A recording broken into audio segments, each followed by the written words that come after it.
पहले अटैम्प्ट में ही मैं इंटरव्यू के लिए चुना गया था और कहीं ना कहीं मोटिवेशन का भी उसने काम किया था और फिर अंततः चौथे प्रयास में मुझे पुलिस उपाधीक्षक के रूप में जो है एक कह सकते हैं कि बेहतर पद मुझे मिला है।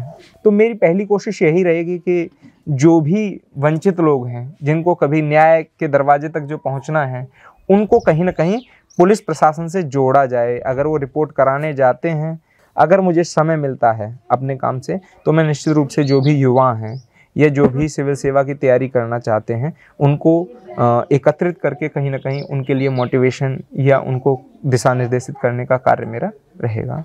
तो अभी आपकी ज्वाइनिंग कहाँ के लिए हुई? जी, मुरादाबाद के लिए प्रशिक्षण के लिए मुझे भेजा जा रहा है। दुष्यंत कुमार की लाइन है कि कौन कहता है आकाश में सुराग हो नहीं सकता, एक पत्थर तो तबीयत से उछालो यारो।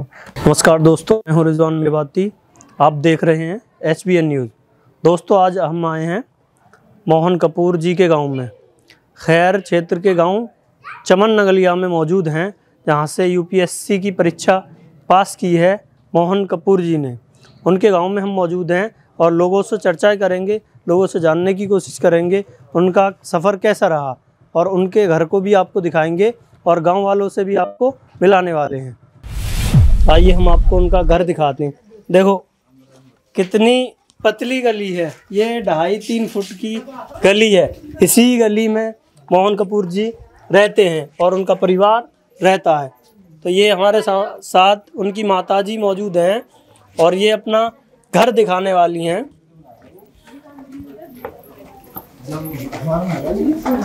सही से दिखाओ पूरा। ये मोहन कपूर जी का घर है जो DSP बने हैं और मुख्यमंत्री योगी आदित्यनाथ जी ने उनको जॉइनिंग लेटर दिया है।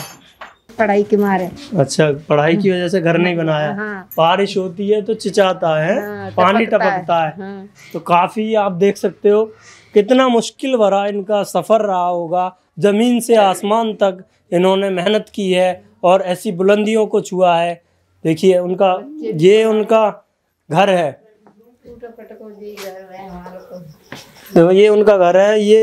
ये इस पे बैठ के वो पढ़ाई करते थे। ये वो टेबल है जिस पे मोहन कपूर जी बैठकर पढ़ाई करते थे।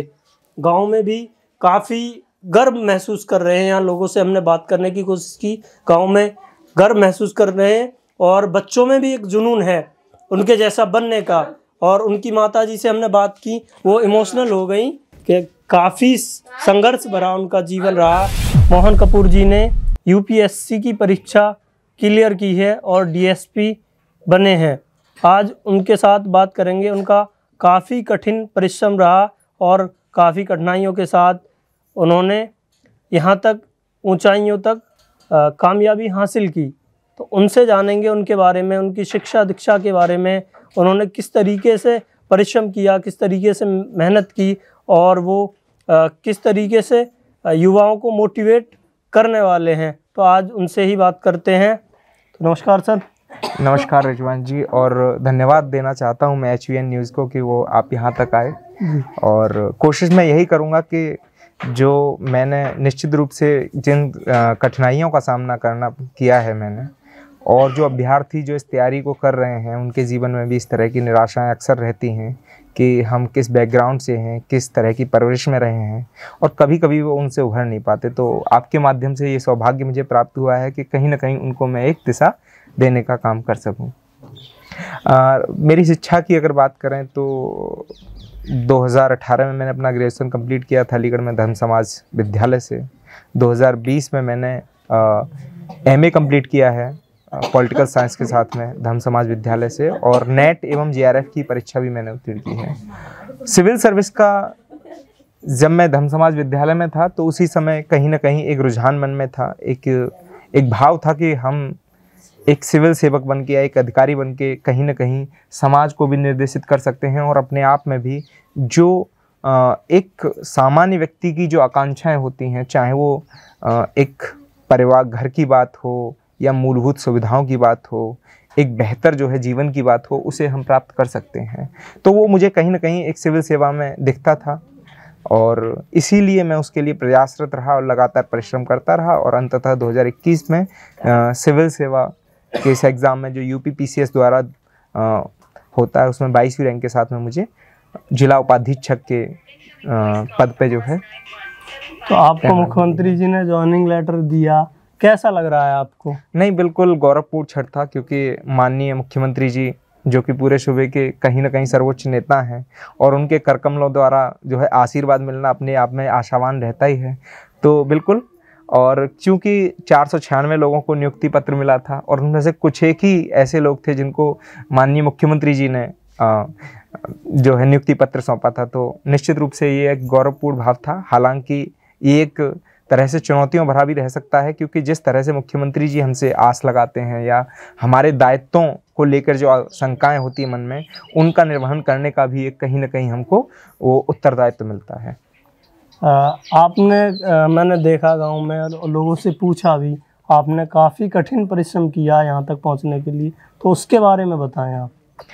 नहीं, बिल्कुल, क्योंकि 2013 में ही मेरे पिताजी एक्सपायर हो गए थे, आज से 10 साल पूर्व, और घर में सबसे बड़ा होने के कारण बहुत सारी पारिवारिक जिम्मेदारियां भी मेरे ऊपर थीं। 2015 में मैंने अपनी सिस्टर की शादी के लिए भी कहीं ना कहीं जो समस्याएं थी उनको फेस किया था। लेकिन चूंकि हम जब लक्ष्य बड़ा निर्धारित कर लेते हैं और हमारा उद्देश्य जब हम साध लेते हैं, तो फिर बहुत सारे ऐसे लोग आपको मिल जाते हैं जो कहीं ना कहीं आपके लिए मार्गदर्शक साबित होते हैं।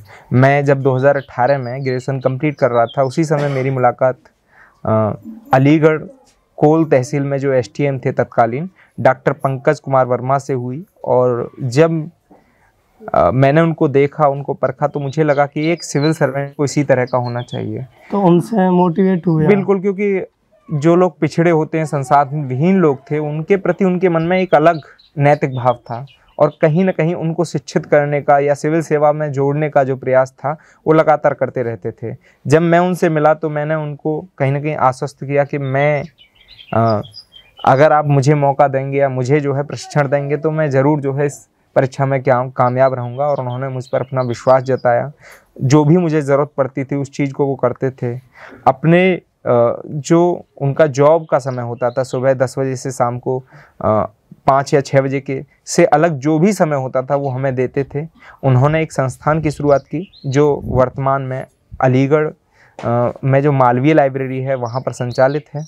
वर्तमान में उसे राजवीर सर और रिंकू सिंह के माध्यम से आगे चलाया जा रहा है, जो 2 भी अन्य अधिकारी हैं। और उसका नाम था सिविल सर्विस मार्गदर्शिका, जो वर्तमान में मालवीय पुस्तकालय में संचालित है। ये ऐसे लोग जिनके पास में संसाधन नहीं होते हैं, उनके लिए मुफ्त में कहीं ना कहीं प्रशासनिक अधिकारियों द्वारा PCS या UPSC की परीक्षा के लिए उनको कहीं ना कहीं तैयार किया जाता है। तो 2018 में मैंने अपना पहला अटैम्प्ट दिया था। पहले अटैम्प्ट में ही मैं इंटरव्यू के लिए चुना गया था और कहीं ना कहीं मोटिवेशन का भी उसने काम किया था। और फिर अंततः चौथे प्रयास में मुझे पुलिस उपाधीक्षक के रूप में जो है एक कह सकते हैं कि बेहतर पद मुझे मिला है। तो वर्दी आपको मिली है और इतना ऊंचा पद मिला है, क्योंकि गांव में अक्सर हम पुलिस को देख के और एक मन में वो भाव रहता है। तो कैसा लग रहा है आपको? नहीं, बिल्कुल। और क्या करना चाहोगे इस क्षेत्र में, पुलिस सेवा के क्षेत्र में? निसंदेह अच्छा लग रहा है, क्योंकि जब आप एक सिविल सर्वेंट का पद पाते हो तो सम्मान, जो सामाजिक सम्मान होता है, आपकी प्रतिष्ठा में निश्चित रूप से वृद्धि होती है। पुलिस उपाधीक्षक के तौर पे मेरी जो प्रयास रहेगा वो ये रहेगा कि जो थाने होते हैं या पुलिस चौकियां होती हैं वह जिस तरह से पिछड़े हों, शोषित हों, या फिर जो आर्थिक रूप से कमज़ोर वर्ग होते हैं या महिलाएं होती हैं, उनके प्रति जो पुलिस का रवैया होता है, सुनने में आता है कभी कभी कि जो है उनको निश्चित तौर पे या जो फौरी तौर पे जो है मदद होती है वो पुलिस से नहीं मिल पाती है। तो मेरी पहली कोशिश यही रहेगी कि जो भी वंचित लोग हैं, जिनको कभी न्याय के दरवाजे तक जो पहुंचना है, उनको कहीं ना कहीं पुलिस प्रशासन से जोड़ा जाए। अगर वो रिपोर्ट कराने जाते हैं तो उन्हें ऐसा ना हो कि वहाँ पर हाथ जोड़ करके कहना पड़े कि साहब मेरी रिपोर्ट लिख दीजिएगा। मैं एक ऐसा प्लेटफॉर्म तैयार कराना चाहता हूँ जिस अपने क्षेत्र में कि वहाँ रिपोर्ट दर्ज कराने के लिए किसी को परेशानी ना हो और जब वो रिपोर्ट दर्ज हो जाए तो उस पर त्वरित कार्रवाई भी की जाए। तो ये मेरा कहीं ना कहीं पहला प्रयास होगा। आपने बताया एसडीएम कॉल पंकज जी को आप देखकर मोटिवेट हुए, उन्होंने भी एक लाइब्रेरी चालू की अलीगढ़ के अंदर, तो आप ऐसा कुछ युवाओं के लिए करना चाहोगे? क्योंकि हम गांव वाले कहीं ना कहीं शिक्षा से भी और मोटिवेट गाइड करने वाला कोई नहीं रहता है, तो उससे दूर रहते हैं। तो इस क्षेत्र में क्या आप भी कुछ करना चाहोगे? बिल्कुल, मैं जब मैं 2018 में इंटरव्यू के लिए चुना गया था, तो हमारी उस संस्था का एक मैकेनिज्म इस तरह का है कि जो लोग मेंस या इंटरव्यू के लिए चुने जाते हैं वो फिर वहाँ पर पढ़ाने का भी काम करते हैं। तो पिछले 2 वर्षों से मैं वहाँ पढ़ा रहा हूँ लगातार, और कोशिश मैं यही करूँगा कि जिस क्षेत्र में भी हूँ, अगर मुझे समय मिलता है अपने काम से, तो मैं निश्चित रूप से जो भी युवा हैं या जो भी सिविल सेवा की तैयारी करना चाहते हैं उनको एकत्रित करके कहीं ना कहीं उनके लिए मोटिवेशन या उनको दिशा निर्देशित करने का कार्य मेरा रहेगा।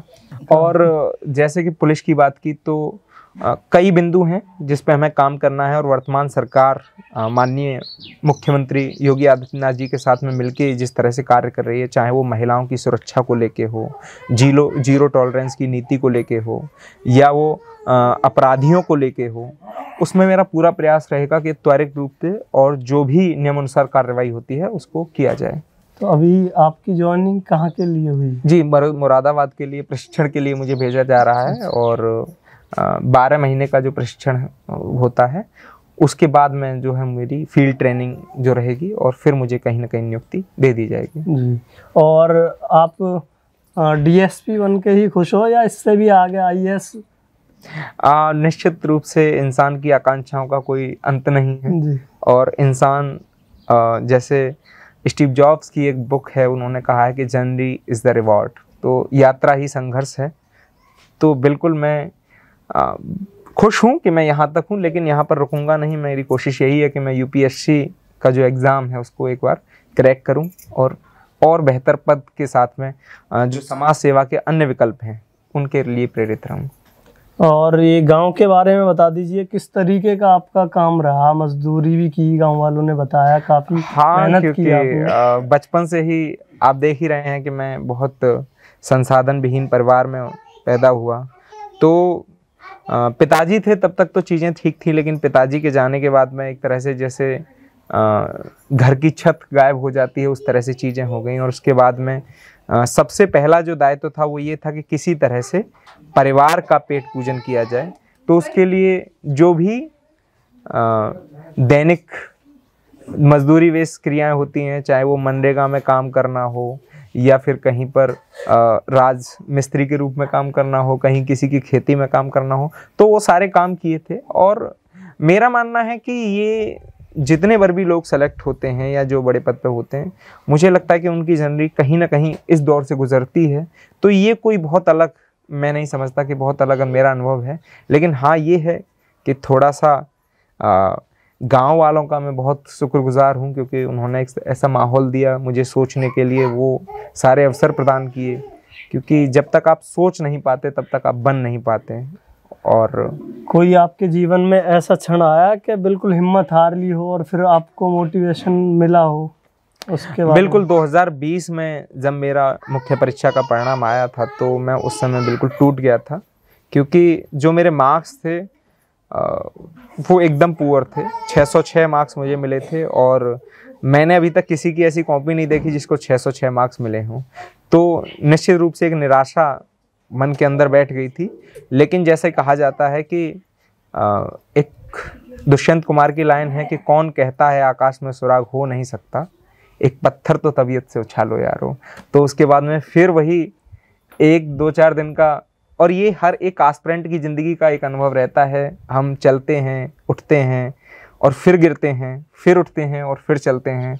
तो एक प्रक्रिया है, वो चलती रहती है। तो निराशाएं भी होती हैं, आशाएं भी होती हैं, और फिर अंततः सूरज, वो कहता है ना कि सूरज का उदय होता है, अस्त भी होता है, तो वही रहता है। जो इस तरीके से संघर्ष कर रहे हैं, यूपीएससी की तैयारी कर रहे हैं, तो उनके लिए आपसे मोटिवेट होने के लिए काफ़ी वो है, तो उनके लिए आप क्या कहना चाहोगे? कुछ नया नहीं कहना चाहूँगा, क्योंकि आप सब लोग जानते हैं, आप अगर इस तैयारी में हैं और पिछले 2-4 सालों से अगर आप लगातार कर रहे हैं तो मुझे लगता है कुछ अलग मत कीजिएगा। जो एक चीज़ है वो ये है कि आप खुद पे भरोसा बनाए रखिएगा। जब आप खुद पे भरोसा बनाए रखते हैं तो चीज़ें स्वतः ही आसान होती चली जाती हैं। पॉजिटिव अप्रोच रखिएगा और धैर्य के साथ में डटे रहिएगा, क्योंकि हार तब तक नहीं होती जब तक आप मैदान छोड़कर नहीं भागते। डटे रहिएगा, अंततः जीत आपकी होगी।